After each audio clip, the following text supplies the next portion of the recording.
Alright guys, for this episode of Irate Gamer Neo, I'm going to hit up 3 video games, because I get tons of requests on games to review, and there's just not enough time to get to them all. So, on to the first. First up, Brutal Legend. In this game, you play as the main character who's voiced by Jack Black, and you hack and slash your way through enemies with your axe and your guitar. Hang on. One thing I like about this game is that it's filled with a lot of funny moments. I shall now teach you of French kissing. I'm only about an hour into the game, so I'm still trying to figure out how the story all fits together. But so far, it's been a pretty fun experience. Eyes on the road! But is it just me, or have there been a lot of games coming out with hell levels in them? Dante's Inferno has them, God of War 3 has them, and Brutal Legend has them. Weird. And it just kind of makes me wonder if there's some kind of master plan going on here. Hey, just what are you insinuating? You know nothing of my work. Ugh, gamers. Now the only thing I didn't like about this game are the sound effects, because some of them just don't blend very well into the game. And it's really distracting because some of them sound really out of place. Oh, here she goes again! I'm not sure why this game has that problem, but if you have a good ear, you'll know exactly what I'm talking about. What's that? But overall, I do find this title to be a pretty decent game. Decapitation! Okay, the next game I have, Tekken 6. Alright, sorry guys, but I found this game to be absolutely terrible, and I just couldn't get into this one. I'm sure there are some die-hard Tekken fans out there, but after playing this game, I'm not one of them. First off, the entire game is still dubbed in Japanese. I mean, come on, what the hell? They can't hire some voice actors to narrate this stuff in English? I call this lazy. I mean, how hard is it to have someone do some audio overdubs for you? Hell, even I could do it.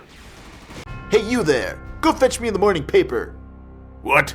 I didn't sign up to this army to grab your paper. Get your own damn paper. Soldier, that's insubordination. To the brig with you. Oh, this is the 5th time this week. And during the entire first half hour of playing this game, I only got to fight in 3 battles, and they lasted only a total of 2 minutes. Now, I do like a good opening sequence as much as the next guy, but holy hell guys, just get to the damn game already. And once the battle begins, it gets even worse, since the controls are terrible in this game. Now the most shocking thing about Tekken 6 is the back of the box, because it's here that they show all the praises that this game has gotten. GameSpot dubbed it the best of E3 2009. GamePro stated, sleeker, smoother, and more satisfying 3D fighter than we've ever seen.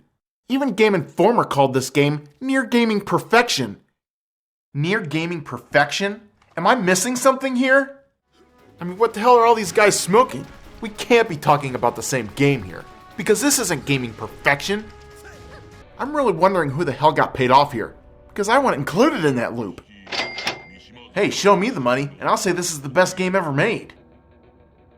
Now, after reading these utterly shocking claims, I just had to go online to make sure I wasn't totally off my rocker here. And thank God I saw that enough people online were agreeing with my assessment of the game. So Tekken 6 sucks. Alright, the next game is Ninja Turtles: Turtles in Time, the remake. Now this game can only be downloaded from online stores. And even though I loved the original, I think I enjoyed this installment even more. I love looking at side-by-side comparisons of this game, because it's so neat to see all the subtle changes they made to this title. They redid the intro, and the parts with Krang's laser beams, the wrecking ball, Baxter Stockman, the sewers, and much, much more. The only downside I could find is a few elements were either dropped or changed from the original. Like for instance, these robot guys you love to hate have been replaced by these stupid punching robots. Oh boy. Word of advice, Ubisoft, when updating the original, keep the elements the same, because if you don't, you're just crapping on the source material. Right, Michael Bay? Now the coolest feature in this game by far is the ability to play with 4 players. And this is very refreshing, because after downloading the original first Turtles game off Xbox Live, I quickly found out the only way to play the multiplayer version was by playing with other people online. Wow, how asinine is that? What if I want to play this game with my friends at home? I'm really hoping Ubisoft is working on an update to the first Turtles game, because I'd love to see what they come up with. Alright guys, that's it for this episode, but I'll be reviewing a couple more games for the next episode. One being God of War 3, which I can say right now is a pretty decent game. But until then, game on!